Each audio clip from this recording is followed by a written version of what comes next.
എല്ലാവർക്കും ഒരിക്കൽ കൂടി ഹോം ടിപ്സ് ആൻഡ് കുക്കിങ്ങിലേക്ക് സ്വാഗതം. ഇന്നിവിടെ ചെയ്യുന്നത് കുറച്ച് വ്യത്യാസമുള്ള ഒരു പരിപ്പ് വടയാണ്. സാധാരണ നമ്മൾ ഒരേ തരത്തിലുള്ള പരിപ്പ് മാത്രം ഉപയോഗിച്ചിട്ടാണ് പരിപ്പ് വട ഉണ്ടാക്കുന്നത്. പലതരത്തിലുള്ള പരിപ്പുകളും പയറുവർഗ്ഗങ്ങളും ഉപയോഗിച്ചിട്ടാണ് ഈ വട ഉണ്ടാക്കിയെടുക്കുന്നത്. അതുകൊണ്ട് തന്നെ ഇതിന് നല്ല ടേസ്റ്റും ഗുണവും ഉണ്ട്. ഇനി ഇത് എങ്ങനെയാണ് ഉണ്ടാക്കുന്നതെന്ന് നോക്കാം. സാധാരണ പരിപ്പ് വട ഉണ്ടാക്കാൻ വേണ്ടി പരിപ്പ് കുതിരാൻ വയ്ക്കുന്നത് പോലെ എല്ലാ ധാന്യങ്ങളും കൂടെ 2-3 മണിക്കൂർ വെള്ളത്തിൽ കുതിരാൻ വേണ്ടി വയ്ക്കുക.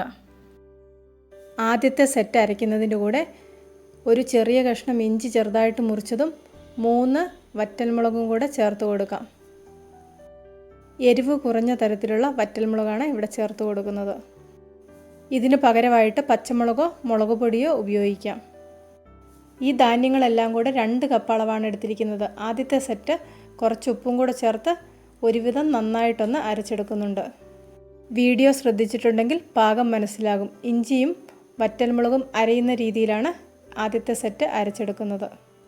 അരച്ചെടുത്ത കൂട്ട് ഒരു വലിയ പാത്രത്തിലേക്ക് മാറ്റുന്നുണ്ട്. രണ്ടാമത്തെ സെറ്റും മൂന്നാമത്തെ സെറ്റും ചെറുതായിട്ടൊന്ന് കറക്കിയെടുക്കുന്നതേ ഉള്ളൂ. സാധാരണ നമ്മൾ പരിപ്പ് വടയ്ക്കൊക്കെ അരയ്ക്കുന്ന ആ പാകം അറിയാമല്ലോ, ആ ഒരു പാകത്തിൽ ഒന്ന് കറക്കിയെടുക്കാം.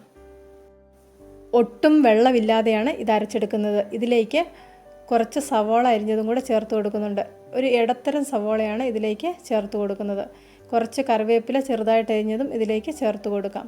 ഇത് നന്നായിട്ടൊന്ന് മിക്സ് ചെയ്തെടുക്കാം. ഈ സമയത്ത് എരിവ് കുറവാണെങ്കിൽ ഇതിലേക്ക് കുറച്ച് മുളക് പൊടി കൂടെ ചേർത്ത് കൊടുക്കാം. ഉപ്പ് നോക്കിയിട്ട് ആവശ്യമാണെങ്കിൽ കുറച്ച് ഉപ്പും കൂടെ ചേർത്ത് കൊടുക്കാം. ഇതിലേക്ക് കുറച്ച് ഉപ്പും കൂടെ ചേർത്ത് കൊടുക്കുന്നുണ്ട്. ഇപ്പോൾ ഇതിലേക്ക് വേണ്ട കൂട്ടുകളെല്ലാം ചേർത്ത് കൊടുത്തിട്ടുണ്ട്. ഇനി ഇത് നന്നായിട്ടൊന്ന് മിക്സ് ചെയ്ത് സാധാരണ നമ്മൾ പരിപ്പ് വട ഉണ്ടാക്കുന്നത് പോലെ ഉണ്ടാക്കിയെടുക്കാം. ഇവിടെ ഒരു ചീനച്ചട്ടി അടുപ്പത്ത് വെച്ചിട്ടുണ്ട്. അതിലേക്ക് ആവശ്യത്തിനുള്ള എണ്ണ ഒഴിച്ചു കൊടുക്കുന്നുണ്ട്.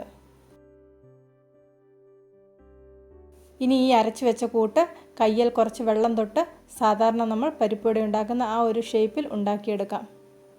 ഇവിടെ കനം കുറച്ച് ചെറുതായിട്ടാണ് പരിപ്പ് വട ഉണ്ടാക്കിയെടുക്കുന്നത്. ചെറുതായിട്ട് ഉണ്ടാക്കുകയാണെങ്കിൽ പെട്ടെന്ന് നമുക്ക് ഇത് റെഡിയാക്കിയെടുക്കാം. എണ്ണ ഇവിടെ നന്നായിട്ട് ചൂടായി വന്നിട്ടുണ്ട്. ഇനി ഇതിലേക്ക് ഷേപ്പ് ചെയ്ത വടകൾ ഓരോന്നായിട്ട് ഇട്ട് കൊടുക്കാം.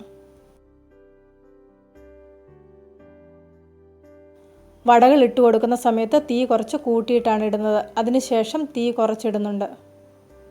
കുറഞ്ഞ തീയിലിട്ട് വേണം വടയുണ്ടാക്കിയെടുക്കാൻ. എങ്കിൽ മാത്രമേ ഇതിൻ്റെ അകം നന്നായിട്ട് വെന്ത് കിട്ടുകയുള്ളൂ.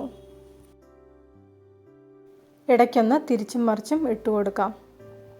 നമ്മുടെ കയ്യിൽ ഏത് ധാന്യങ്ങൾ ഉപയോഗിച്ച് നമുക്ക് ഇതുപോലെ വടയുണ്ടാക്കിയെടുക്കാൻ പറ്റും. ഇതുപോലെ പലതരത്തിലുള്ള ധാന്യങ്ങൾ ഉപയോഗിച്ചുണ്ടാക്കുന്ന വടയ്ക്ക് സാധാരണ വടയേക്കാൾ നല്ല ടേസ്റ്റാണ്.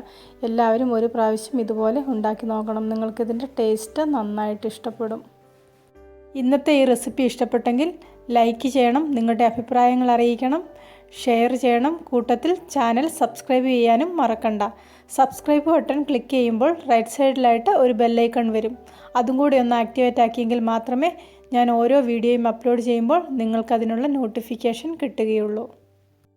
പുതിയ ഒരു വീഡിയോയുമായിട്ട് വീണ്ടും കാണാം.